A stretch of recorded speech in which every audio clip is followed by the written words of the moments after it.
Welcome back to the channel. Today we're going to be making Chipotle at home. So first things first, I went ahead and cooked my beef and drained the oil off of it because we don't want that extra fat. And I'm going to go ahead and season it with some seasoning salt and just some black pepper. So go ahead and put that in there and mix that all up real good like that. Oh yeah, get in there, girl. Nice and seasoned because we don't want no bland meat, okay? It's never good. So after we got the beef, we got the black beans. Black beans are super essential to any type of bowl or burrito. Can't go without the beans, okay? And then we're going to season it with some Goya seasoning.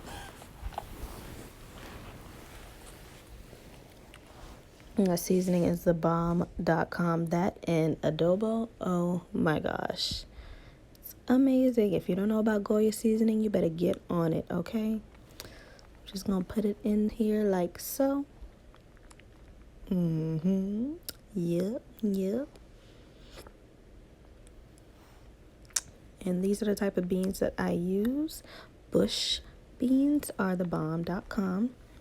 Next, we're gonna go ahead and get to the rice. I don't know why so many people have problem making homemade rice, but the trick is for every 1 cup of rice is 2 cups of water, and then when it starts to boil, you cut the fire down and let it simmer, and then it'll cook itself. And then add a little salt for some freshness. Then for the corn salsa, we're gonna chop up some fresh red onions.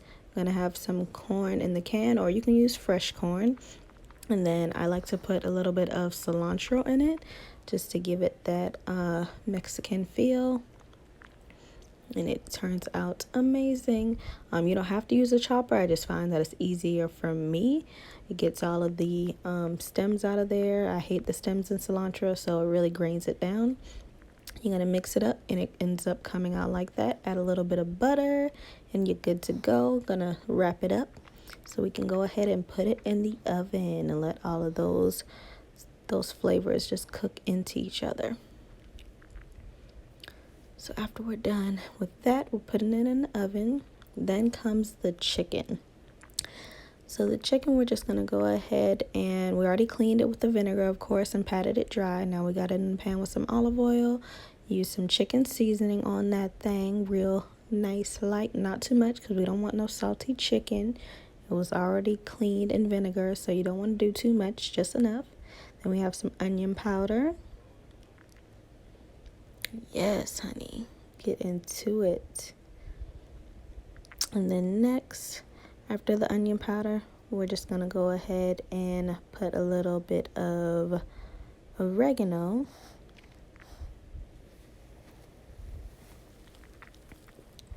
And I always put oregano on my chicken. It gives it that extra pizzazz. I like different colors in my food, and I feel like you can't season your chicken too much. You can make it too saucy, but you can't season it too much. So we're just gonna flip those joints over.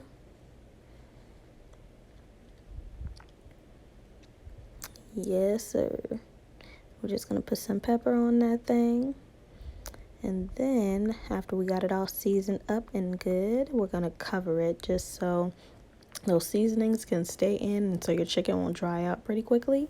Then as your rice is cooking, just add a little butter just to make it, more soft. Butter make it taste better. When your chicken is all done, you're gonna see that it's starting to break apart easily. So it's almost time to take it out the pan. Don't want to leave it in there too long because it will get dry.